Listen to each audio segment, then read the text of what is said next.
আগেও এই সরকারের জন্য ভুতনিকে ভাসানো হয়েছে ম্যানমেড বন্যা জায়গা, আবারও পরিকল্পনাবিহীনের জন্য ভুতনিকে আবার এই সরকার, এখানকার প্রশাসন, এখানকার তৃণমূলের নেতারা ভাসিয়ে দিচ্ছে। লজ্জা লাগে না? হচ্ছেটা কি?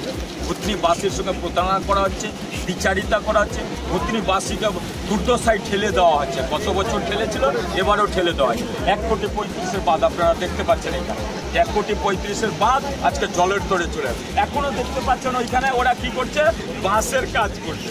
100টা-150টা বাঁশ ফেলবে, হাজার হাজার বাঁশের বিল করছে। পুরোটা পরিকল্পনা করা হয়েছে সেচ দপ্তর, যে তৃণমূল নেতাদের প্লাস আধিকারিকদের পৌষ মাস ভুতনিবাসীর সরবরাহ, অর্থাৎ তাদের পুরো টাকা ইনকামের করিডোর বানানো হয়েছে ভুতনিকে, সেখান থেকে আত্মসাৎ করবে। পুরো টাকাটাই নবান্ন থেকে নিচে লেভেল অব্দি তৃণমূলের নেতাদের পেটে। আজকে আপনারা দেখতে পাচ্ছেন যে 1,35,00,000 টাকার বাঁধ নির্মাণ করা হয়েছে কাটা বাঁধের কাছে। সেটা 5 মাসের মতো শেষ হয়ে গেছে। এই সরকারের উদাসীনতা, ভুতনিবাসীর কাছে দ্বিচারিতা করা এবং ভুতনিবাসীকে ঠকানো, এক কথায় পুরো সম্পূর্ণ টাকা আত্মসাৎ করা, লুট করা, এটাই এদের কাজ। আর গত বছর আপনারা দেখেছেন বন্যায় কিভাবে বাঁধ নির্মাণ করা হয়েছিল। 100 কোটি টাকার উপরে এই ভুতনির জন্য খরচ করা হয়েছে, অথচ একটা কাজও টিকে নেই। পরিকল্পনাবিহীন ম্যানমেড বন্যা, অর্থাৎ এই সরকারের তৈরি করা বন্যায় আজকে গোটা ভুতনি ভাসছে। গত বছর বেঁচেছিল, আবারও আজ থেকে শুরু হলো ভুতনি ভাসে সর্বনাশ। কারো পৌষ মাস কথায় বলে আর কারো অর্থাৎ ভুতনিবাসীর সর্বনাশ আজ থেকে শুরু হলো। আমরা ভুতনিবাসী অর্থাৎ ভুতনির ছেলে, আমার বাড়ি দক্ষিণ চণ্ডীপুর অঞ্চলেই, খুব দুঃখ লাগে এবং দুঃখজনক ঘটনা যে এইরকম বারবার ভুতনিবাসীর জন্য অন্যায় করা হয়, প্রতারণা করা হয়। যে আজকে বাঁধ দেখা গেল যে তৈরি করলে আর একটা বাঁধ 6 কোটি দিয়ে নির্মাণ করা হয়েছে, জানি না কতক্ষণ থাকবে।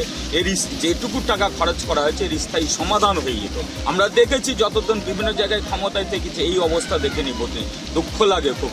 এবং দেখতে পাচ্ছেন, আমি ভুতনিবাসীর কাছে করজোড়ে অনুরোধ করছি, একটা ত্রিপাল বা কিছুটা চিড়াগুড়ের জন্য আপনারা বিসর্জন দিয়ে দিন, ইজ্জত বিসর্জন দিয়ে দিন। কারণ রুখে দাঁড়ান সর্বদল নির্বিশেষে, সর্বধর্ম নির্বিশেষে ভুতনিকে রক্ষা করতে। এই সরকার থাকলে ভুতনি বিলীন হয়ে যাবে, কথা বলছি ভুতনির ছেলে হিসাবে, ভুতনি বিলীন হয়ে যাবে, ভুতনি আর থাকবে না। কারণ অফিসার থেকে শুরু করে তৃণমূলের কতিপয় নেতার উন্নয়নটা হবে, তার ঝা চকচকে উন্নয়ন হবে, কাটমানিক হবে, পুরো টাকা আত্মসাৎ হবে। ভুতনিকে ইনকামের করিডোর বানিয়েছে পশ্চিমবঙ্গ সরকার। বন্যা দেখিয়ে হোক, ভুতনিবাসীকে রক্ষা দেখিয়ে হোক, পুরো টাকা আত্মসাৎ করা হচ্ছে এদের কাজ। অতএব এখন থেকে জাগতে হবে, নিজেকে তৈরি হতে হবে, এই সরকারের বিসর্জন দিতে হবে, তবেই ভুতনি।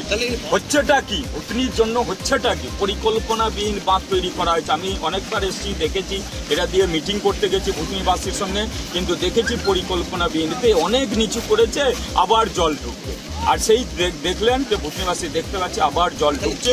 কিছু লোকের উদ্দেশ্য হচ্ছে কামাই করা, কিছুই না। ওই টাকাটা দেখাতে হবে, বাঁধে 6 কোটি দেখাবে। এর আগে একবার 4-5 কোটি টাকার কাজ হয়েছিল, সেখানে কালুটনতলা ভাঙছিল, সেটা হয়তো 70 লাখ টাকার কাজ হয়নি, 5 কোটি টাকা আত্মসাৎ করে এই করে ভুতনির জন্য 100 কোটি টাকার উপরে হবে হিসাব করলে।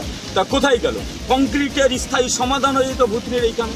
কিন্তু এটা করবে না তারা, কারণ কামাইটা যে হবে না, লুট যে চালাতে পারবে না। কিছু অসাধু তৃণমূলের নেতা আছে এইখানে, বিধায়ক থেকে শুরু করে সবাই পাশাপাশি সরকারি আধিকারিকতে জড়িয়ে আছে পরিষ্কারভাবে। ত্রিপাল দেখুন আপনি, এখন বর্তমানে যারা বন্যায় বেসেছে, আজকে তো গোটা ভুতনি ভাসলো। 3টা অঞ্চল, উত্তর দক্ষিণ চণ্ডীপুর, হিরানন্দপুর এবং দক্ষিণ চণ্ডীপুর আর উত্তর চণ্ডীপুর, 3টা অঞ্চলই প্লাবিত হবে এই জলে। পাশাপাশি আপনি দেখেছেন আনপ্রোটেক্ট এরিয়াতে যেইগুলো বাঁধের বাইরে যেইগুলো লোক ছিল, বেছে বেছে ত্রিপাল। আর একটা ত্রিপালে হবে কি ভুতনিবাসী? চিড়াগুড়ে হবে কি? ছাড়ুন, রুখে দাঁড়ান।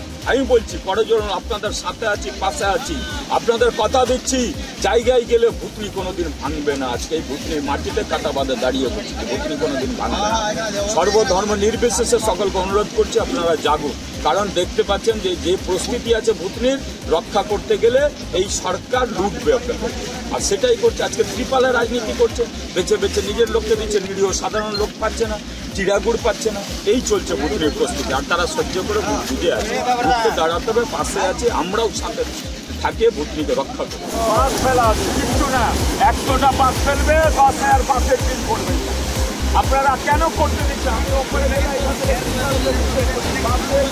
আটকাবে না। এটা 101,35,00,000 ছেড়ে দিল, আবার এখানে 50 লাখ হোক, 1 কোটি হোক, 2 কোটি হোক টাকা বিল করল। সরকারি আধিকারিক সবাই